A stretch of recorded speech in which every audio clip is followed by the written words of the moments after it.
Hello, everyone. I'm Tim McGuire, President of CUPE Local 79, and welcome to Local 79's first ever pre-budget webinar. I want to start by thanking Beth Wilson, the Senior Research and Policy Analyst at Social Planning Toronto, for working with us on this project.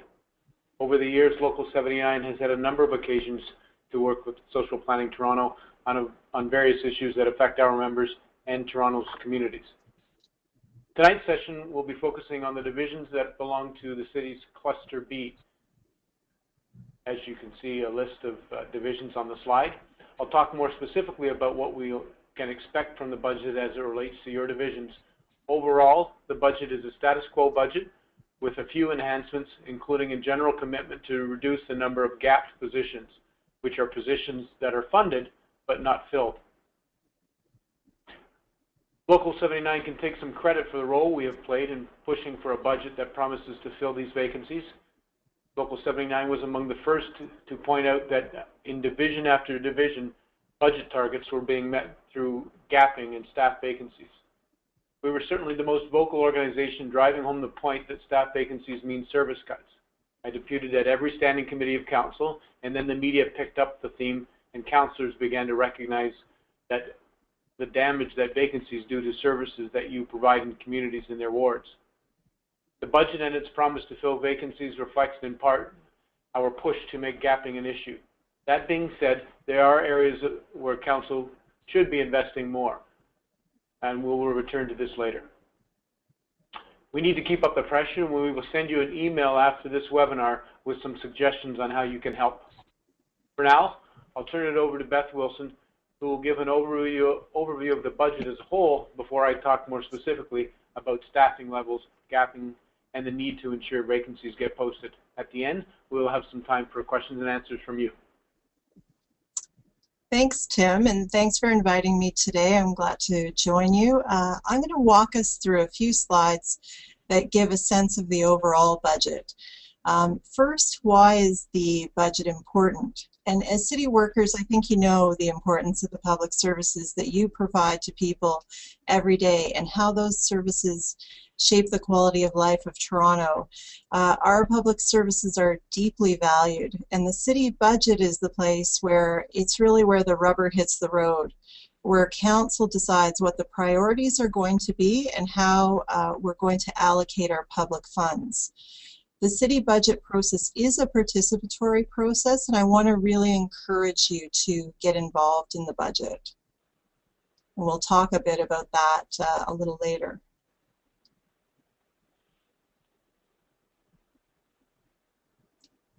So I'm going to go over a couple of slides about the money, and this first slide shows where the city's revenues come from.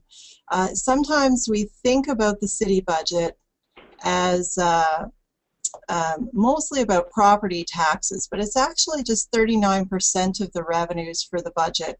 It's the biggest chunk, but there are many other sources of revenue for the city as well. Provincial funds make up 19%, and that's many of the provincially mandated programs. And user fees are the next largest at 17%, and they include revenues from TTC fares and other fees, user fees as well. What I want to point out in this slide is we especially see it with the federal government, where it only makes up 18% of revenues, but it's also true for the provincial government that they're not paying their fair share when it comes to affordable housing, childcare, and public transit. And what we want to see are those levels of funding from those senior orders of government to increase and become a bigger part of this pie. I also want to say another thing about this slide is the $9.598 billion figure. That's the gross budget. It includes all revenue from all sources and expenditures, and it compared to the net budget, which is just about property taxes. So you may have heard the mayor in the past say that the budget was ballooning out of control, and he would often refer to this $9 billion or this $10 billion figure.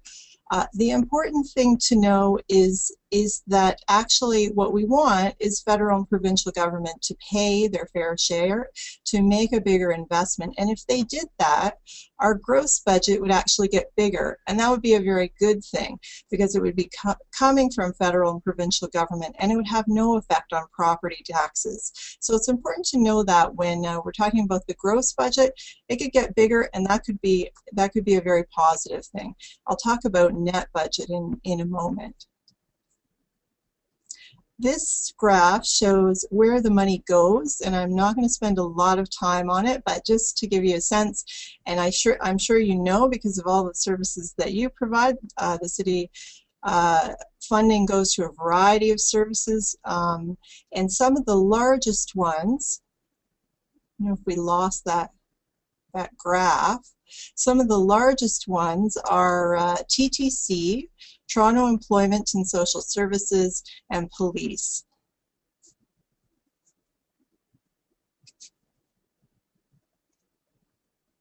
So this next chart shows where your property taxes go, and this is the net budget. So the net budget is just based on property tax revenues, and you can see it's $3.765 billion.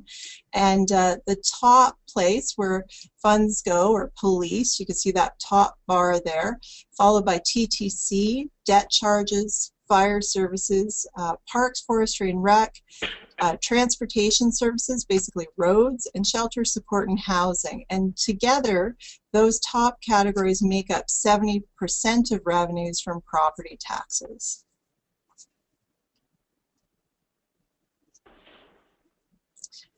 This graph shows the net operating budget, so that's from property taxes over time since amalgamation. And there's two things that I want to point out about this graph.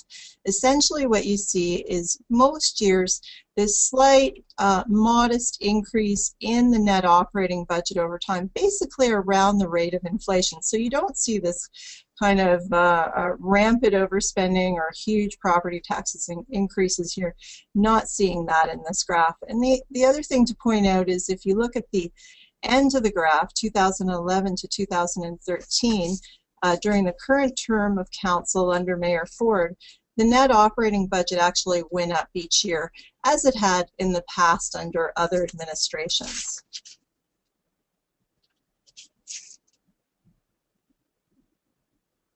And these are some key dates around the budget process. One of them that I want to point out to you that's really important is happening on December 2nd and 3rd, and that's Monday and Tuesday. And that's your opportunity to have your say on the budget and speak to the budget committee. So there are public presentations happening that day. Usually you get about 3 minutes to speak.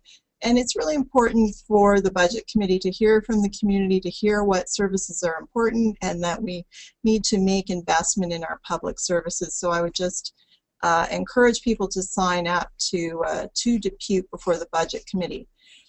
The way the budget process works is there's a draft budget released by the staff. The budget committee reviews that budget, and then they make their own recommendations. And then they hand off that budget to the executive committee, those recommendations.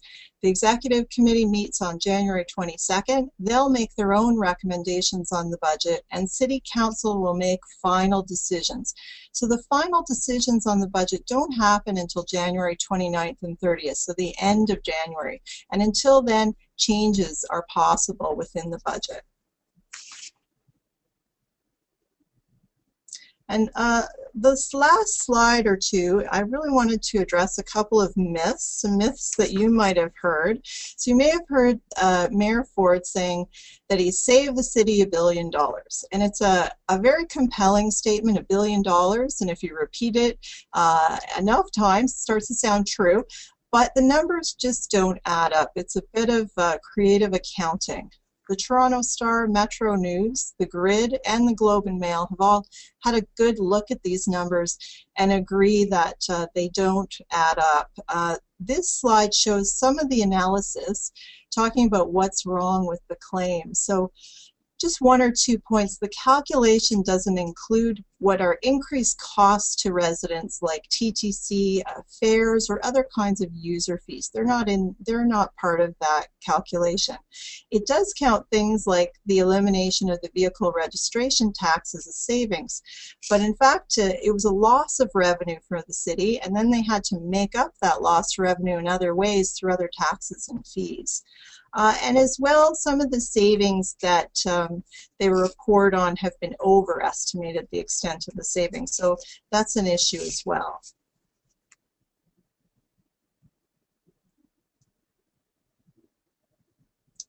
And finally, this slide shows some other statements that the mayor has made that really don't hold up under scrutiny. I'm a pretty big fan of fact-checking, and unfortunately the facts just don't support many of the statements here, and I think it's important that we were able to separate fact from fiction. So on that note, I'll hand it over to Tim. Thank you, Beth. I just want to say a few words about staffing levels before turning over to what's happening in some of the divisions specifically. As you know, to effectively deliver services, the city needs to be staffed appropriately, and it's not right now. Every year since this administration was elected, there have been deep budget cuts, job cuts, as well as cuts to programs and services. Since 2010, there's been a reduction in full-time staff of 2,258 positions, and in 2012 alone, CUPE Local 79 saw 600 jobs lost. The year-over-year cuts to jobs through hiring freezes and contracting out mean that you have been doing more and more with less and less. In fact, from 2011 to 2013, the average rate of staff vacancies was 4.2%. You'll see a list here of the actual versus budgeted vacancies. This is almost double the city's average official gapping rate of 2.4. The result of this is that as of June 2013, over 2,500 positions that Council had approved in this year's budget had not been filled.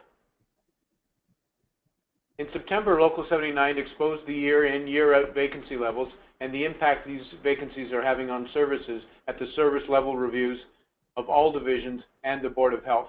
As I indicated, I deputed at each of those meetings. Councillors and city staff have appeared to have begun to hear what we were saying and have taken a few yet preliminary steps to address the problem. The 2014 staff recommended operating budget appears to be a status quo budget with very targeted enhancements, but also with more contracting out.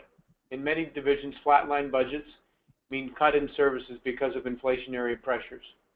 In other divisions, the enhancements are modest and not enough to make the investments needed in services. So what can we expect in Cluster B? As is the case across the budget, the operating budgets for Cluster B divisions tend to settle for maintaining service levels from 2013 rather than investing new services to help build the city. There are some service enhancements, which is good, but across the board, the budget could do more for Toronto's communities. Over the next couple of months, Local 79 will be letting you know more about program and staffing changes as we get more details about the budget. Right now, I'm going to go quickly through a few divisions just to let you know the broad strokes of what we can expect based on the recommended budget. If I don't mention your division specifically, or if you'd like additional information about your division, please check the members portal over the next week or so, and we'll post a more comprehensive document for you to read. So here's a few areas. In city planning has been understaffed for years despite the fact that Toronto continues to grow, and in some areas it's at the fastest pace in North America. Despite this, planning has been remained under-resourced for years. To address the problem, City Council requested a new service level and resources needed to meet them to be included in the budget. However, there are only 10 new positions the division is recommending in this budget. Staff will remain overworked.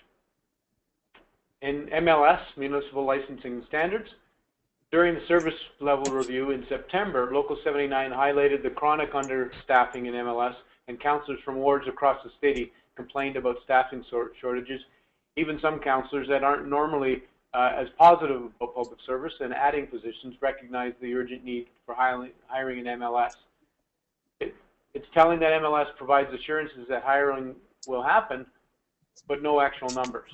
Although the division claims they've been hiring aggressively in MLS division, the staff recommended budget says MLS will be under budget at year end, primarily because of vacancies. So this contradiction provides some concern for us. Local 79 will be watching the actual numbers of MLS in 2014 to see if the city does hire the full complement for the division, including the 50 new positions they are recommending in response to council's concerns that were raised. In engineering and construction services, contracting out remains a concern for Local 79 in engineering and construction and services. Unfortunately, this budget promises to continue the trend of contracting out. Overall, this division claims to have a flatline budget. There are no increases to account for inflation or no requests for service enhancements. However, they will be what they call maintaining the status quo means eliminating 6 current vacant positions. Further, the division anticipates reducing the current complement through transfers, existing vacancies, future attrition, and retirement trends. They will try to replace this lost capacity through increased use of contracted services. So Local 79 is going to continue our efforts to work with councillors and others to try and ensure that there's a capacity within the municipal infrastructure and a workforce capable of doing the work of building that infrastructure, which means hiring more staff and not contracting out. So one more, Toronto Buildings. Here again we have a flatline budget, despite the fact that Toronto Building was specifically directed by Council to provide the resources needed to increase service levels regarding responding to complaints about construction without permits. Council says increase service levels, and the division says, sure, but we're not going to add positions. Instead, they say they're going to fill existing vacancies, which is a step, but not good enough. So to be clear, hiring previously approved positions does not constitute an enhanced service. It merely provides some of the resources staff already need to do their jobs. So what can you do to help build a better budget? After the webinar, on the members portal, you will find information about a number of ways to participate in the budget process. You will soon hear from CUPE Local 79 about important ways you can get mobilized to push for something more than just a status quo budget, to push the city to actually enhance its services for Toronto's communities. The most important thing that we're asking for you to do now is to fill out a service level survey that we'll have posted on that is already posted on the portal. It will only take about 5 minutes, and it's really important that we hear from you about the impact on the services you provide and the impact on you as workers as you're asked to do more and more with less and less, so that we can advocate for a better budget. So in closing, I want to point out that even though this is a status quo budget, it is not a city building budget. It leaves us well behind where we should be. We have been seeing the cumulative impact of staffing gapping and budget squeezes over the past few years. Early results from our survey show that on staffing levels, an overwhelming number of our members feel that your job is getting harder and more stressful than it was 4 years ago. At the same time, it is clear that CUPE Local 79 members think Council should be investing more in programs and services that our communities need, and that Council should take those needs into consideration before deciding on the final budget. So to put it bluntly, we can be cautiously optimistic about the budget because some councils are starting to recognize that there have been enough cuts, and that the budget doesn't seek to cut gap positions, but we still have lots more work to do. Local 79 will continue to urge the city to look closely at all the divisions where there have been extreme gapping in the past and fill those vacant positions. We will be closely monitoring the 2014 operating budget process for potential cuts in services, jobs, and threats of contracting out. So finally, I want to say thank you for participating in our first ever budget webinar. You'll receive an email right after the webinar or soon after the webinar with the links to enable you to engage in the process.